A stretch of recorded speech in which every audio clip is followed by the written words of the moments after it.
Hello বন্ধুরা, সবাই কেমন আছো? আশা করছি সবাই ভালো আছো। আমার নতুন আরও একটা ব্লগে অনেক অনেক স্বাগতম, অনেক অনেক ভালোবাসা। তো আজকের ব্লগটা শুরু করতেছি সকাল থেকেই। সকাল বলতে তখন বাজে 11:30 কি 12:30, যাই হোক। রেডি রেডি হয়ে একদম বাইরে হয়ে গেছি। আর বাইরে গেছি কোনে যাবো কি আসে বিষয়ে তোমরা পুরো ভিডিওটা দেখতে হইব, দেখলে বুঝতে পারবা।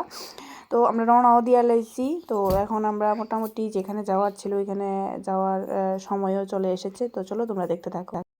আমরা দেখো এখন চলে আইসি, আর চলে আইসি বলতে গেলাম আমরা পার্কে। হ্যাঁ, তো ওই দিন ওর কোনো কাজকর্ম আসলো না, তো ওই দিন শনিবার আসলো। শনিবারের ব্লগ কিন্তু আমি এখন দিতে আসি। তো পুরো উল্টাপাল্টা ব্লগ হইতেছে, কারণ হয়েছে অনেক আগের ভিডিও এডিট করতে সময় পেয়েছি না। তো এডিট করে এখন আস্তে আস্তে মানে সবগুলোই ছাড়তেছি। আরও 2-3টা ব্লগ মানে জমা রয়েছে। তো তারপর আমরা গেলাম পার্কে। এটা হচ্ছে কলাছড়া পার্ক, মানে কালাপানিয়া বলা হয় আর কি ওই পার্কটাকে। তো খুবই সুন্দর, মানে সামনের দিকটা খুবই সুন্দর, সত্যি কথা যেটা। ফটো টটো তুলতে একদম পারফেক্ট। তারপরে বুঝকি বললাম, বাবা একটু দাঁড়া, একটা ফটো তুলে দিই। তো ও তো ফটো তোলার জন্য দাঁড়িয়ে গেলো, আমি তো ভিডিও করে নিলাম। তারপর ওরা হাঁটছে, তো আমরা মোটামুটি ঘুরলাম। তখন বাজছিল কি 12:30। তো আমরা খাওয়া দাওয়া করে বেরিয়েছি, কারণ ওইখানে যাম একটু দেরি হইতেই পারে। আর হোটেলে ভাত খাইতে পছন্দের মতো হোটেল যদি না হয়, মানে খাওয়া দাওয়ার মানে আমার কাছে ভালো লাগে না। তো বিশেষ করে হোটেলে খাওয়া দাওয়াটাই হয় না আমাদের। তো চলো এবারে আমরা একটু ঘুরে নিই, তোমরাও দেখতে থাকো। আমরা ফার্স্টে গেলাম, যাওয়ার পরে এখানে আগে ফুচকা খেয়ে নিলাম। আর ফুচকাটার আছে না ব্যবস্থাটা অন্যরকম, মানে আমাদেরকে এভাবে আলু ভর্তাটা ঢুকিয়ে দেবে, তারপরে ওইখানে সাপ্লাইয়ের মতো আছে, ওইখান থেকে মানে আমরা জলটা নিব আর কি, আমরা নিজে নিয়ে খেতে হয় আর কি। তো তারপরে আমরা হাঁটা শুরু করলাম, আবার বাইরের দিকে রওনা দিলাম আস্তে আস্তে।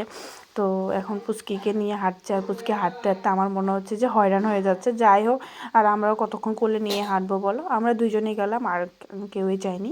তো এবছর পার্কে যাওয়া হয়নি, তার জন্য ওকে বললাম চলো আজকে যেহেতু অবসর আছে। আমি বলিনি, ও বলেছিল ফার্স্ট টাইম। তারপরে বললাম যে চলো ঠিক আছে, ঘুরে আসা যায়। তারপরে আমরা ওইখান থেকে বেরিয়ে গেলাম। দেখো রেল হচ্ছে একটা কারণ, আমরা ওইখান থেকে বেরিয়ে আরেকটা মন্দিরে গেলাম, ভুবনেশ্বরী মন্দিরে, যেখানে আমার যাওয়ার অনেক দিনের ইচ্ছা ছিল। ভাগ্যবশত ঠাকুর আমাকে দর্শন দিয়েছে।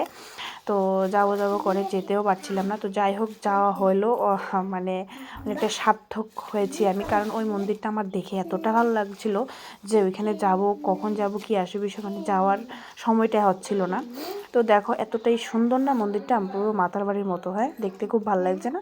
তো দেখো আমরা ওইখানেও গেলাম, তো তাদেরকে একটু ভিডিও করে নিলাম। তারপরে কিন্তু ওইখানে যে মানে পুরোহিত যে পুজো টুজো করা, ওইখানে প্রসাদ টসাদ আমাদের দিল। তো দেখো পুরোহিত মশাই আমাদের দেখে কিন্তু সঙ্গে সঙ্গে চলে আসলো প্রসাদ দেওয়ার জন্য। তারপরে ওইখান থেকে এখান থেকে বেরিয়ে আমরা আগে চলে গেলাম আরেকটা পার্কে। তো এখানে মোটামুটি ঘোরাঘুরি শেষ। তো এখন তো মানে সন্ধ্যা হয়ে যাচ্ছে, দেখতে পাচ্ছ 3:30 কি 4টা বেজেও গেছে।